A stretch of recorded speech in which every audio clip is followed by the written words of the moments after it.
హరే కృష్ణ. మన భారతీయ రైల్వేలో ప్రయాణించేటువంటి ప్రయాణికులను చూసి ఆధ్యాత్మిక సాధకులు ఒక ముఖ్యమైనటువంటి పాఠాన్ని నేర్చుకోవాలి. అదేమిటంటే తమ యొక్క గమ్యాన్ని చేరుకోవడం కోసం రైల్లో ప్రయాణించేటువంటి ప్రయాణికులు ఎన్ని కష్టాలనైనా సరే సహించడానికి సిద్ధపడతారు. మనం చూస్తూ ఉంటాం. ఈ రైల్వే రిజర్వేషన్ బోగీల్లో కూడా వారికి బెర్త్ లేకపోయినప్పటికీ వాళ్ళు సీట్ల కింద, దారులకు అడ్డంగా, టాయిలెట్ల దగ్గర, అలాగే డోర్ల దగ్గర, అలాగే చివరికి లగేజీలు పెట్టుకునేటువంటి సైడ్ ర్యాకుల్లో కూడా ఎక్కడ పడితే ఎక్కడ ఏదో ఒక విధంగా వాళ్ళు పడుకొని ప్రయాణిస్తూ ఉంటారు. ఈ క్రమంలో వాళ్ళు అనేకమైనటువంటి అసౌకర్యాలను సహిస్తూ ఉంటారు, దుర్వాసనను భరిస్తూ ఉంటారు. మరి భారతీయ రైల్వేలో ప్రయాణించడం అంటే అది కూడా రిజర్వేషన్ లేకుండా చాలా గొప్ప తపస్సుతో కూడుకున్నటువంటి విషయం.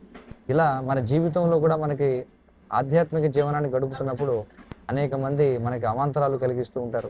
అనేకమైనటువంటి కష్టాలను మనం ఎదుర్కోవాల్సి వస్తూ ఉంటుంది.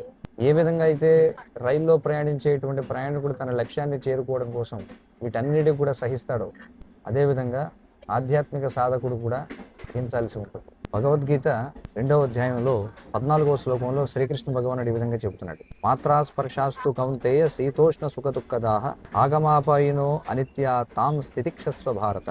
ఓ కౌంతేయ, సుఖదుఖాలు తాత్కాలికముగా కలగడము, కాలక్రమంలో అవి పోవడము, చలికాలము ఎండాకాలము వచ్చిపోవడం వంటిది.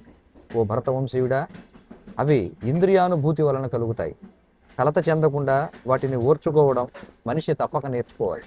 అదేవిధంగా రైలు ప్రయాణంలో కూడా అనేకమైనటువంటి అడ్డంకులు ఎదురవుతూ ఉంటాయి, అనేకమైనటువంటి అసౌకర్యాలు ఎదుర్కోవలసి ఉంటుంది.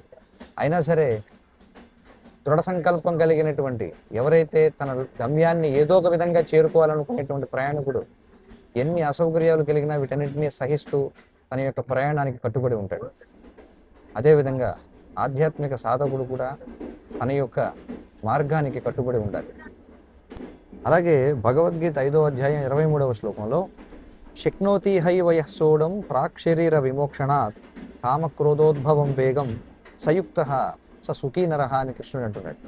అంటే ఈ ప్రస్తుత దేహాన్ని విడిచిపెట్టడానికి ముందే మనిషి భౌతికేంద్రియ వేగాలను సహించగలిగితే, కామక్రోధ వేగాలను ఆపగలిగితే చక్కగా నెలకొన్నవాడై ఈ జగత్తులో సుఖి అవుతాడు.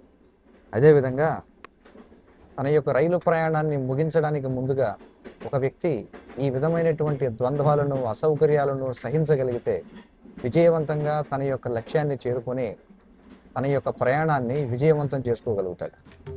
మరి పూర్తి సమాచారం కోసం భగవద్గీత చదవండి. హరే కృష్ణ.